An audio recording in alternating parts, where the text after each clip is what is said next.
aja segitu, yang punya banyak pelanggan aja cuma 500.000, kita ya harus segitu Pak, atau biasanya mungkin di bawahnya untuk kita mencari murid dulu, kita kita kasih harga lebih murah, itu bisa kayak gitu. Oke, paham ya. Terus parity pricing itu berdasarkan harga rata-rata yang ditetapkan. Terus kalau loss landing pricing ditetapkan pada harga yang murah untuk mendapatkan pangsa pasar. Nah, ini juga misalnya awal-awal untuk kita perusahaan baru, misalnya kasih harga itu murah untuk menarik pelanggan, nanti bisa dinaikkan, misalnya bulan kedua dinaikkan berapa persen, bulan ketiga kayak gitu, jadi pelan-pelan naikkannya. Terus kalau value based pricing itu berdasarkan nilai jasa yang dipersepsikan oleh segmen konsumen tertentu, jadi orang harganya berdasarkan persepsi konsumen, nilai jasa yang kita berikan itu berapa, kan soalnya kan ketika kita mengeluarkan biaya atau duit untuk membayar suatu jasa, itu kan konsumen pasti berekspektasi kita harus mendapatkan nilai segini, maksudnya harga kualitas nilai yang kita dapatkan atau jasa yang kita dapatkan harus sesuai dengan biaya yang kita keluarkan. Jangan sampai harganya mahal tapi kualitas pelayanannya nggak bagus, karena nanti penonton sampai pelanggan kecewa. Terus kalau relationship pricing itu berdasarkan pertimbangan atas seluruh jasa yang disediakan untuk konsumen dan keuntungan di masa depan. Terus kalau fleksibel itu bersifat fleksibel harganya. Kalau diskon itu di bawah harga standar. Kalau diversionary itu lebih murah pada jasa inti, sementara jasa lain yang bersamaan dengan konsumsi jasa tersebut dibuat standar atau lebih tinggi. Ini misalnya kayak itu loh, low cost pesawat, yang low cost carrier yang harga murah itu kan untuk kursinya, maksudnya tiket penerbangannya sendiri kan murah, tapi begitu kita mau nambah makan, soalnya kan kalau yang low cost kan kita nggak dapat makan toh, misalnya kita perlu perjalanan panjang kan otomatis lapar, nah itu biasanya di situ makanannya lebih mahal. Terus misalnya kalau nambah bagasi hitungannya lebih mahal daripada yang full service kayak gitu. Habis itu kalau garansi pricing itu pemberi jasa memberikan jaminan akan produknya namun dengan harga relatif mahal. High price maintenance pricing, pemberi jasa berani memberi harga yang tinggi karena kalau harga turun maka reputasi akan turun.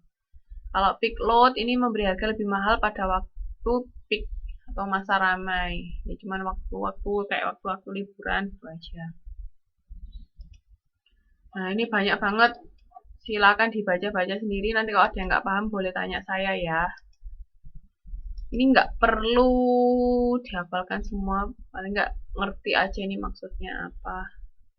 Kalau bundling itu kita menjual lebih produk layanan, kayak misalnya kalau di jual HP terus kalian jual nomornya kayak gitu. Ya, ini ada out pricing. Ini kayak kemarin harganya di bengkelnya Mbak Jebrot bukan sih? Apa ya yang kemarin 1.999.999. Itu apa kemarin? Bengkelnya Mbak Jebrot kan itu? Itu harga atau apa itu kemarin? Harganya atau apa Mbak? Kan aduh, jangan mungkin Mbak Jebrot. Mbak Jebrot namanya siapa? Mbak Erni? Mbak Erni apa Mbak Eni ya? Mbak Eni ya?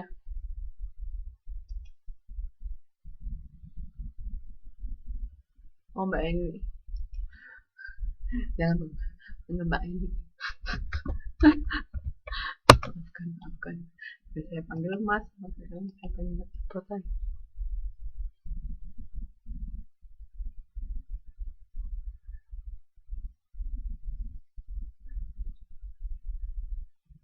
Iya ya, pendapatan itu ya. Ya, itu namanya, itu termasuk salah satu strategi strategi penentuan harga, itu out pricing. Jadi anggapannya kalau 99 itu lebih murah daripada 100 rupiah, padahal ya sama aja nggak sih? beda satu rupiah. 1 rupiah loh, kita juga tidak ada mata uang 1 rupiah ya kan, kecuali kalau di sini 1 NT mungkin masih ada kembaliannya 1 dolar, tapi ya enggak seberapa kacek, enggak seberapa beda. Nah ini metode pemilihan harga yang tepat itu besarnya anggaran iklan atau promosi yang diinginkan, terus jenis produk, sasaran pangsa pasar. Nah kalau misalnya kita pas sasaran pangsa pasar kita menengah ke bawah tapi harganya mahal, ada yang mau beli enggak, ada yang mau datang ke tempat kita enggak.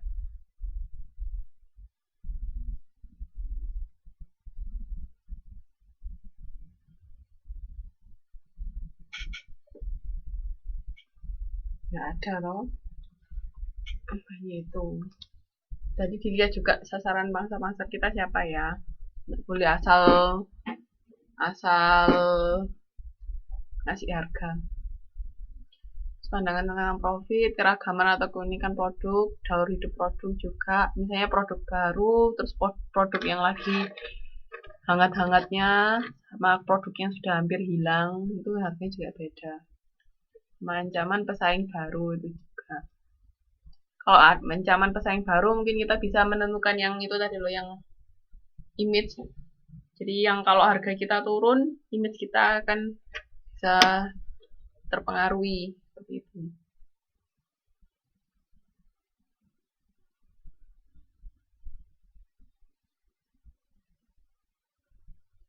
Mbak, sini ada yang mau ditanyakan, Mbak, Mas?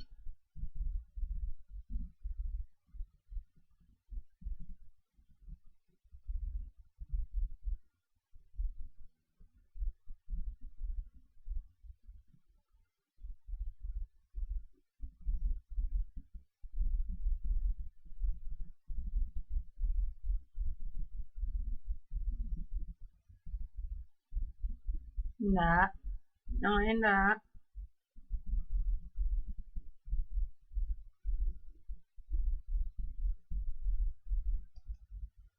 Kalau enggak kita masuk ke promosi dan edukasi. Gimana kita mempromosikan barang kita nih. Langkah-langkah mengembangkan komunikasi. Jadi mengidentifikasi target audience. Terus menentukan tujuan komunikasi, merancang pesan, menyeleksi saluran komunikasi, menetapkan jumlah anggaran, menentukan bauran promosi, mengukur hasil-hasil, sama mengelola dan mengkoordinasi komunikasi. Nah, di sini target audiensnya itu harus kita tahu dulu siapa yang mau kita ajak bicara. Kayak anggapannya gini loh, kayak mbak kalau bicara sama temen, pasti mbak bicara sama temen A sama temen B beda. Misalnya mbak bicara sama temen yang deket sama temen yang cuman sekedar kenal, kira-kira sama apa beda?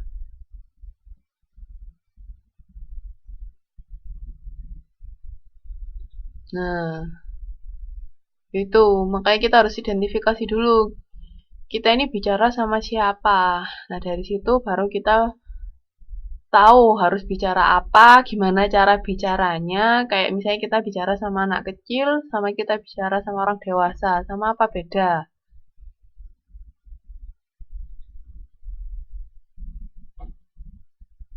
Beda kan? Terus juga kayak misalnya kita produknya produk anak kecil. Kayak misalnya taman bermain kemarin ya. Taman bermain itu kan targetnya anak kecil, tapi kita misalnya pasang iklannya jam 10 malam. Kira-kira anak kecil bakal lihat nggak?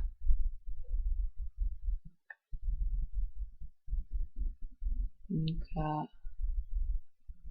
Nah, ya makanya berarti kan jamnya kita pasang iklan itu juga harus diperhatikan.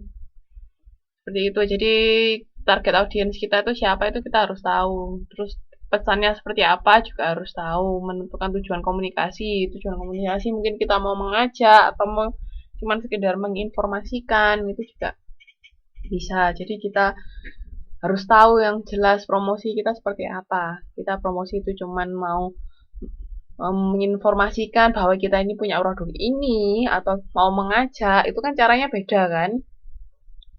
Kalau misalnya kita cuman mau memberitahu kalau kita ada, itu kan cuman sekedar bilang oh ini apa